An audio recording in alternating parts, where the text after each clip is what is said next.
اگر دوست دارید که این بازی رو با یونیتی بسازید، وقتی کامپیوتر رو جمع میکنید به کامپیوتر اضافه میشه و یک پنل خیلی ساده‌ای داره که اینجا میتونید بازی رو ریست کنید و بازی خارج بشید. اگر دوست دارید که این بازی رو بسازید با یونیتی و چت جی پی تی، تا آخر همین ویدیو رو نگاه کنید. وارد چت جی پی تی میشم. من بهش گفتم که من یک بازی میخوام با یونیتی بسازم، تو حالت دو بعدی باشه. حالا این توضیحات رو بهش دادم. گفتم که یک بازی دو بعدی میخوام که مثلا یک کاراکتر دارم با WSAD مثلا به سمت بالا پایین چپ و راست حرکت کنه و مثلا آیتمایی که روی صفحه میاد رو جمع آوری کنه که مثلا یک UI داشته باشه. مثلا نمایش بده که چند تا مثلا آیتم جمع کرده کلا. اونجا تقریبا متوجه.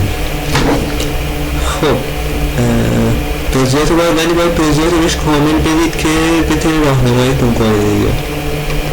گفته چیکار کنید؟ اول از همه گفته یک پروژه دو بعدی بسازید و اسمش هر چی که میخواید بدید. وارد اینجا میشید، نیو پروژکت تو حالت دو بعدی حتما باید باشه. اینجا هر اسمی بهش میتونید بدید و کریت پروژکت رو بدید. مرحله بعدی به این گفته عکس‌ها رو اضافه کنید. مثلا سکه دارید تو پروژه‌تون یا هر آیتمی که میخواید اینا رو اضافه کنید. گوشه آیتم کچر رو داخل کانال تلگرام رو میذارم که لینکش پایین همه ویدیو هست. اینو تا عکس رو میگیریم درگ میکنیم داخل پروژه‌مون و اول که میایم این قسمت کلیک میکنیم و از این قسمت اسپریت مودش رو میزنیم مولتیپل، اپلای رو میزنیم، اسپریت ادیتور رو میزنیم، از قسمت اسلایس این رو اتوماتیک باشه اسلایس رو میزنیم که برامون جدا کنه این عکس رو. حالت عادی کنار هم دیگه بوده، این کار انجام بدید جدا میکنه. الان میتونید تو پروژه‌تون استفاده کنید. اپلای رو میزنم. الان به صورت جدا هر کدومشون اینجا قسمت مثلا جدا شده. خب مرحله بعدی بریم جلو که من بتونم توضیح بدم هر قسمت. گفته یه سری کاراکتر رو درست کن و الان کاراکتر اول درست میکنم. باز کلیک میکنم تو ویدیو آبجکت اسپریت یه دونه مربع درست میکنم.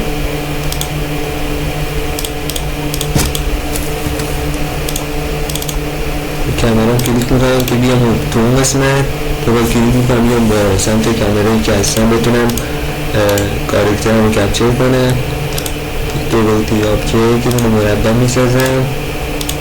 اندازش رو میتونم اول اسمش رو تغییر میدم به پلیر و از قسمت اسکیل اندازه رو کوچکتر میکنم مثلا 8. خوب. خب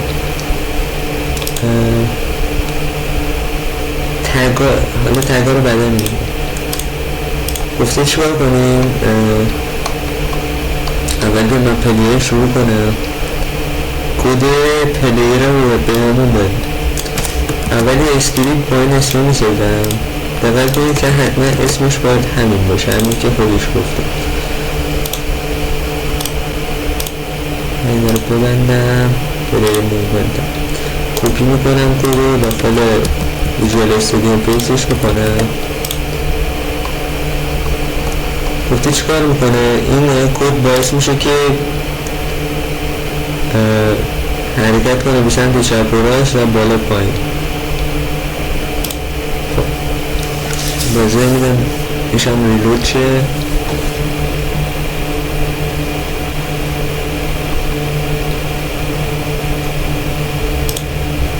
روی پلیرم میزنم. از قسمت اد کامپوننت یه باکس کلایدر دو بعدی باش اضافه میکنم و استریگرش رو روشن میکنم و از این قسمت هم یه دونه دیجیت بادی اضافه میکنم بهش و گراویتی اسکیلش رو 0 قرار میده. چون توی بازی دو بودی سبک RPG معمولا جاذبه اضافه نمی کنن، یعنی باید دیجیکال دو بودی حتما باشه.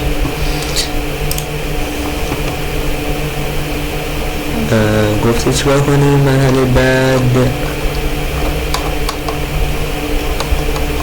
نمیه بالاتر یه سری اسکریپت ها رو بهم داده بودیم.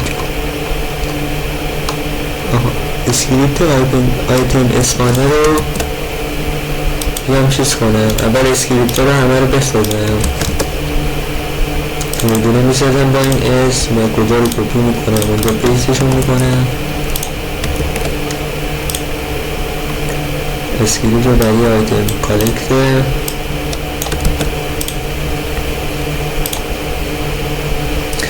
چون شما تازه شروع کردید توضیحاتش رو بخونید بد نیست. من برای اینکه مثلا وقتی شما گرفتنش داخل ویدیو اینا رو از خودم توضیح میدم که راحت تر متوجه بشید. اگه دوست داشتید میتونید بخونید همه توضیحات هم کامل خود چت جی پی تی توضیحات رو بهتون میده. اول اینکه میام همه اسکریپت ها رو کپی پیست میکنم داخل پروژه. اسکریپت بعدی من بیای 4 تا اسکریپت رو الان بهمون داده.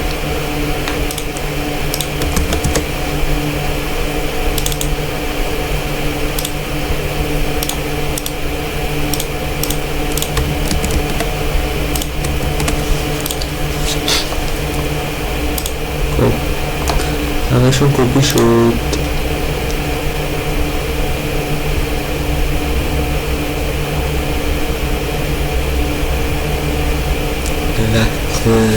درسته همشون اومد. خب اون سه تا عکسی که ساختم ولی جداشون کردم میگیرم میدستم تو پروژم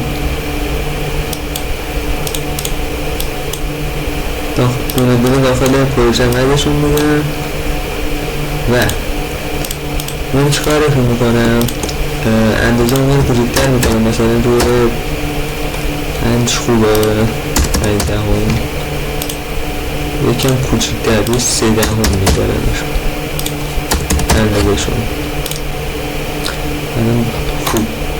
خب چیکار میکنم؟ میام به هر کدوم یک باکس کولایدر دو بعدی میدم، همشون رو انتخاب کنم باکس کولایدر دو بعدی و استریگرشون رو فعال میکنم و اون ستا رو میندازم داخل اسیتس پایین که تبدیل به یک شی واقعی شاید بتونیم استفاده کنیم ازشون.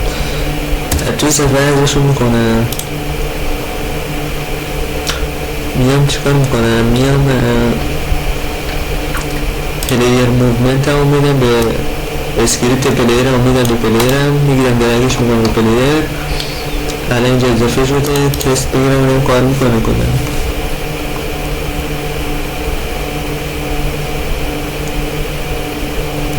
خب میبینم که داره کاراکترم حرکت میکنه، هیچ مشکلی هم نداره.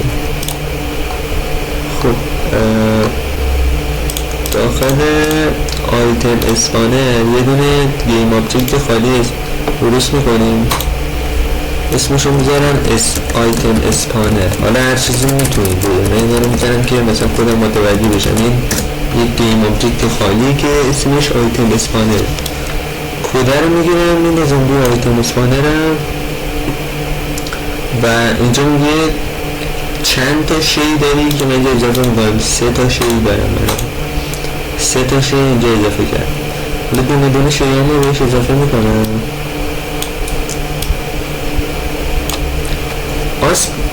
اسمان رنج مثلا میگه چه مقدار فاصله داشته باشه با پلیره.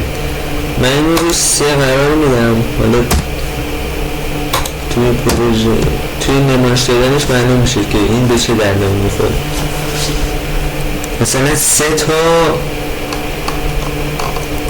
از پلیس چیزی به مثل قدم حالا چه اندازه دورتر اسمان میشه. مثلا زیر پای پلیر هم احتمال داره اسمان شه، ولی مثلا آخرین چیزش 3/3 یعنی x 3 و y هم 3.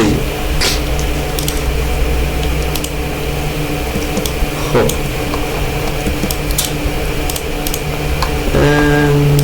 یه دونه گیم آبجکت دیگه درست میکنم، کوین یو آی، اسکریپت کوین یو آی هم میدم بهش و از ما یه دونه کانتکست میخواد که حالا جلوتر میسازم. آیتم کالکت من باید برم به اون پلیرم، چون پلیرم قراره آیتم ها رو کالکت کنه. از ما یه دونه کوین یو آی میخواد. اینجا دید گیم آبجکت کوین یو آی ساختم. این کوین یو آی رو یه گیم آبجکت خالیه که با رسکیری کرید امتی ساختمش. چیکار کردم؟ اومدم اسکریپت کوین یو آی هم بهش دادم. حالا من روی پلیر اسکریپت آیتم کالکت هم اضافه کردم بهش. از ما چی میخواد؟ یه دونه کوین یو آی که اینجا ما ساختیمش میدیم به این و کوین یو آی از ما چی میخواد؟ حالا یه دونه کانتکست میخواد. چون کانتکست رو بسازیم راست کلیک میکنم به قسمت یو آی لگیسی تکس. حالا برام یک کنوه ساخت که توش یه دونه تکس هست. دابل کلیک کنم میبینم که تکس پایین صفحه است. این پایین است. چیزی ببرمش بالا سمت چپ رو تکس رو کلیک میکنم این قسمت آلتو نگر میدارم بالا سمت اپون میزنم الان رفتی سمت چپ. خب یکم میارمش پایین تر که جاش درست شد. یا اسمشو میذارم چی؟ گفته بود که اسمشو حالت دیفالت بذارید. بذارم پیداش کنم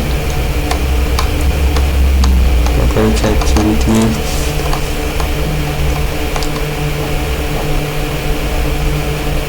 نه حالت دیفالت گفته بود بذاریدش کوینز صفر دیگه، چون از صفر شروع میشه. من میذارم کوین صفر. اول بازی که شروع میشه کوین صفر دیگه. یه تکسیه که حالا هر چیزی میتون بده. من اصلا میتونم بذارم صفر. این بعدا خودش تغییر میده.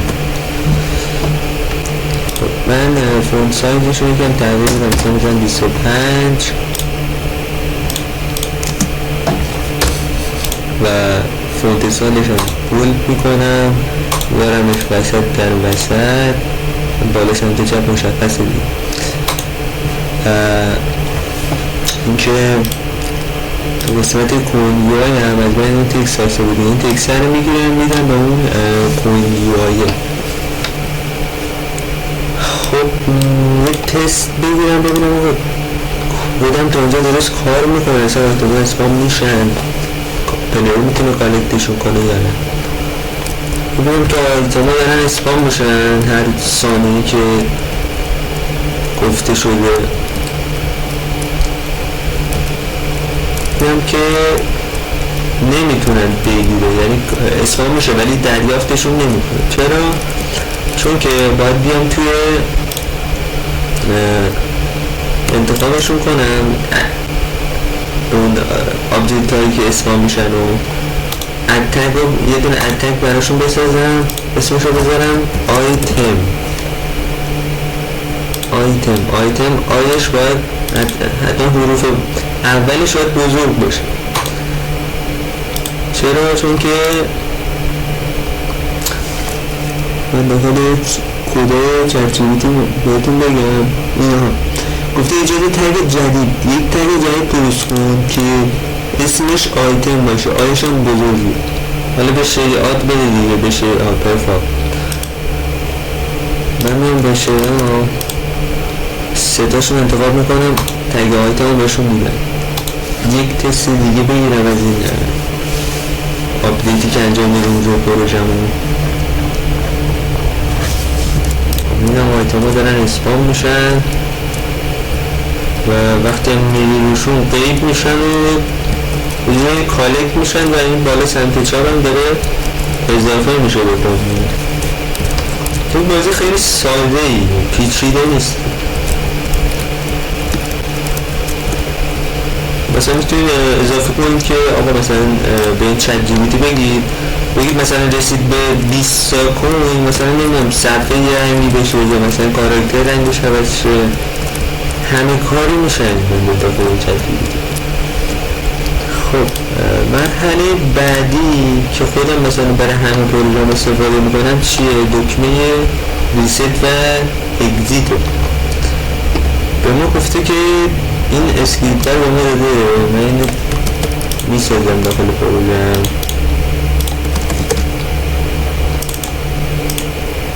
کپیش میکنم پیستش میکنم داخل پروژه.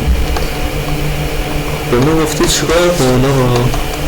گفته که باید UI بسازی، یه پنل بسازی که حالا UI باتن داشته باشه یا هر چیزی که میخوای، هر چیزی که نه. من بهش گفتم که یه دونه ریست بیاره، یه دونه اکزیت، باتن ریست و اکزیت بریم بسازیم. میشه یه کنویس داریم اینجا، این کنویسی کلیک میکنم UI پنل میسازم، یه دونه پنل، این پنل عادی رو بعدا میتونیم خودتون دیزاینش کنیم. اینجا روی این پنله کلیک میکنم، قسمت UI لگیسی باتن، اندازش رو تغییر اسکیلش رو میذارم 2x2 بزرگتر بشه، برمش بالاتر، بدونه کپی میگیرم میارم پایین، با کنترل دی یه دونه کپی میگیرم میارم پایین، تکستاش رو تغییر میدم، اولی مثلا میذارم 23، دومی رو میذارم اکزیت. تکستاش رو هر چیزی میتونید بگید، این رابط کاربری بهتری داره دیگه. مثلا آقا معلومه دیگه، مثلا تکست رو گذاشتم ریست، دکمه ریست هم دکمه اکزیت هم اکزیت از بازی خارج میشه. خب به ما گفته چی؟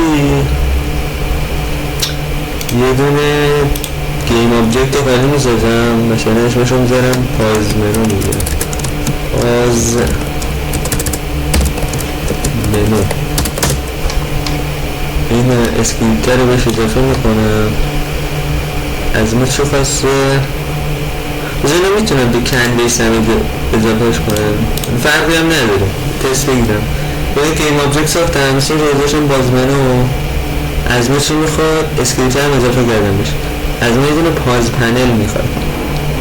من میام پاز پنل هم کدوم بود؟ این پنل جدیدی که ساخته بودم و دکمه توش بود هستش، میگیرم درگش میکنم اینجا.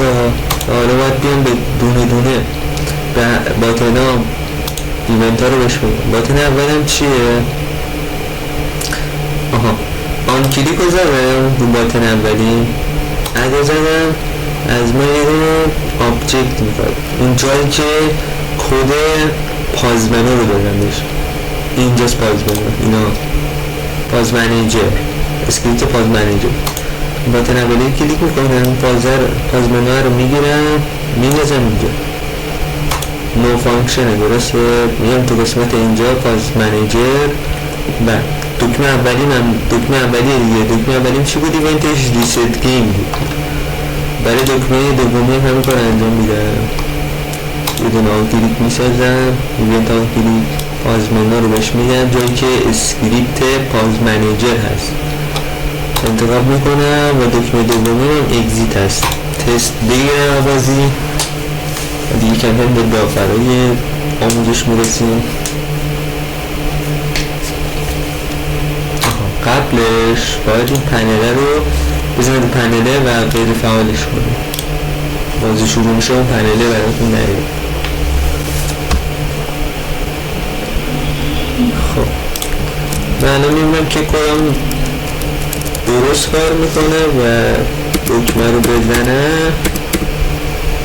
بازی برام وامیسته و هیچ آیتم اسپان نمیشه. اگزیت رو که بزنم بازی خارج میشه، ریست هم که بزنم کوینام صفر میشه و دوباره از اول شروع میشه بازی. میگم کدام درست کار میکنه. خب مرحله آخر، حالا مرحله من بک‌گراند رو گذاشتم برای آخر اسپان کنم، کاری هم نداره، میتونم اون اول هم اسپان کنم، توی پروژه‌تون استفاده کنم. بک‌گراند رو میگیرم میندازمش داخل بازی، همین سادگی. خب اینم دقت داشته باشید که لیرش روی حالا 0 یا -1 پایینه دیگه، یعنی پایین ترین حالته، یعنی زیر همه آبجکت ها هستش. یعنی آبجکتی که دارید، عکسی که دارید روی این بک‌گراند میفته، زیرش نمیفته.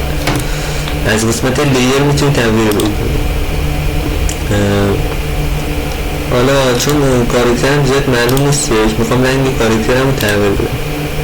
میام رو پلیر آبجکت دوباری ساخته بودم دیگه، اسکرین رندر کالرش رو میتونید هر چیزی که دوست دارید تغییر بدید. مثلا من برم مشکی، این رنگی باشه.